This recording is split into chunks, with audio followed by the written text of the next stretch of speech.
This short video is the end of the video that we uploaded earlier today on Saturday, November 11th, 2023. It was cut off almost 8 minutes from the end of the file that we uploaded. This is actually the third time we've uploaded this video. The first one was rejected by YouTube because it contained a 20-second clip of Obama saying he would like to have a third term where he could control a front man with a mic in his hands and a headphone in his puppet's ear. The second one, which is still up, was demonetized because we still verbally mentioned Obama's desire to have a third term as a puppet master. However, that video was truncated, requiring us to post this video as the conclusion. One thing we're trying to figure out is how to get people to do stress inoculation. So we're working on a course right now to teach you how to do your own stress inoculation training, because if you've never had people shoot at you and then you go through that to go fire upon them, you can do that through airsoft training, like doing mil sim or something like that. It sounds super gay doing it, whatever, man. Go do it because it gets you experience. Are some of those people cringy? Absolutely, they're cringy, right? But you're going to realize that when SHTF happens, you're going to rock it because you've experienced that before. And so finding ways to do that stress inoculation training will help you a lot. This is Mike Sterling constantly preaches this. Fundamentals. Mike was the one who planted the seed with Denny Chapman and myself that Denny needed to shoot me in the ankles with an airsoft gun while we're doing front and gun training. And when I came in with multiple layers of skin coming off, my wife said, "Are you 54 or 15?" 15. Mike Sterling said I had to do it. Every grown man's 15. And that was Mike a Sterling said I had valuable to do it. lesson, wasn't it? Which is also possibly why, like, when I was up at Fort Campbell last week, I ran into several of my former students. Every last one of them still get an eye twitch when they see me. I was pretty notorious as an absolute son of a bitch of an instructor, but at the same time, a lot of them still are like, "Yeah, I'm alive because of you." So that's a hell of a I'm not compliment. here to be your friend. I'm here to keep you alive. Mike Glover made an interesting comment on this recently as well. It wasn't so much on the getting hit with airsoft stuff, but he said, if you take your average person and elevate their heart rate, 130 beats per minute, 140 beats per minute, there's an inverse relationship between that and their accuracy with a firearm.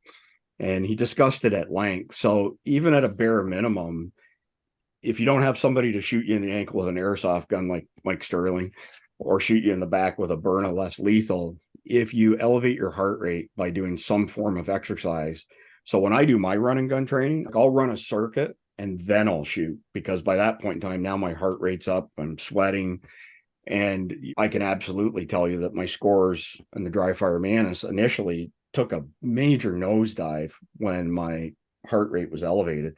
I can now shoot at a respectable level with my heart rate 135, 140 beats per minute. But it took a lot of practice, right, Mike? You see the screenshots. It takes time. It takes reps. Practice. And it takes those reps.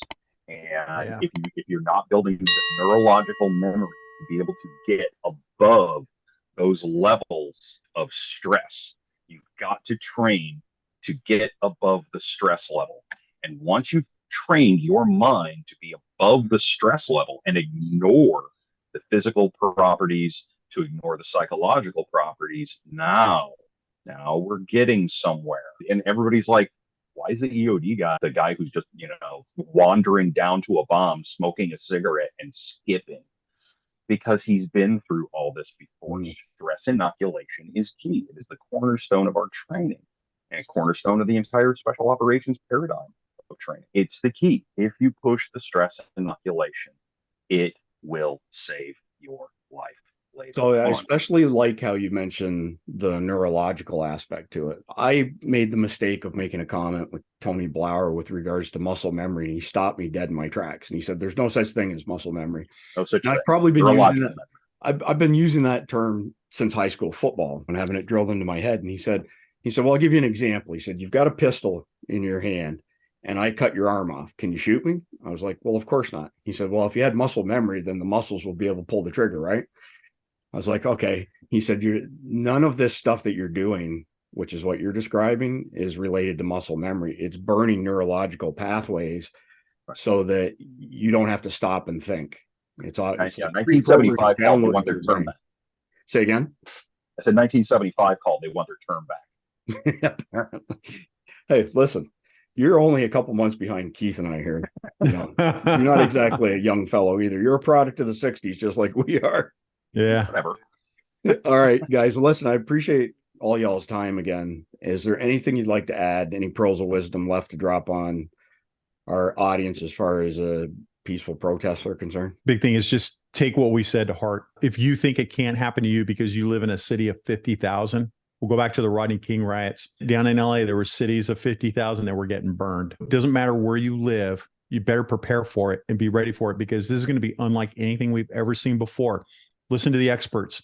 Literally, the government pays me big sums of money to go around and teach this stuff to our cops. Listen to what I'm saying. It's free advice, right? Mike is a stud with tons of experience. And it turns out we were in the same battalion a long time ago, and we didn't even know that till we were talking the other day. You guys clearly have the same barber to this day. Right. Listen to what Mike says. Listen to what Chris says. Listen to what I say. We're saying it for a reason. And take what we said to heart and take those preps and get ready. And go to Christian Warrior Training, courses.christianwarriortraining.com. I've been Please. through the material. It's really high quality stuff. For it to be free is just incredibly generous. Yeah, we're going to keep doing that. We're going to keep putting new classes out as they come up. A lot of them are church-based. It doesn't matter if they're church-based. If you're not a Christian, we'd like you to be a Christian. It'll help you in life. It'll help you in the afterlife. Even if you're not, if you're a concealed carrier, it's good training for you, and it's all free. 100%. Mike? I'll throw in the biggest value that you're going to have is going to be that attention to detail that we've been talking about, your situational awareness. And we've been talking about this for the whole last week and a half. Situational awareness is going to allow you that time ahead of the problem happening to say, you know what, I don't need to be down there today anyway. I'm going to call my friends and I'm going to cancel this lunch date or this business meeting down there. Hey, how about instead we meet over here, because there's going to be a protest down there. Do your homework, know what's going on in the area that you're going to be in, and what's the best strategy for dealing with one of these things. As I'm always screaming, don't be there when it happens. We'll end on that point with another Tony Blauer quote, just because he's a preeminent authority on this stuff. It's simple. Choose safety. What you just said, that cuts right to the heart of the matter. Choose safety. Don't disregard your intuition. Don't disregard your gut feeling. Choose safety. All right. Appreciate it, guys. Awesome as usual. Thank you. Stay safe out there. Take care, man. Stay safe, stay strapped, stay frosty. Become a Survival Dispatch Insider. We bring together survival enthusiasts and preppers to share knowledge and skills, which means you can enhance your preparedness for emergencies and ensure the safety of your community. The results you'll get: improve your emergency preparedness by learning skills and strategies from experienced preppers. Build lasting connections with like-minded individuals to share your passion for safety and readiness. Access a wealth of knowledge and resources to assist you in protecting you and your community in certain situations. Go to survivaldispatch.com to get started.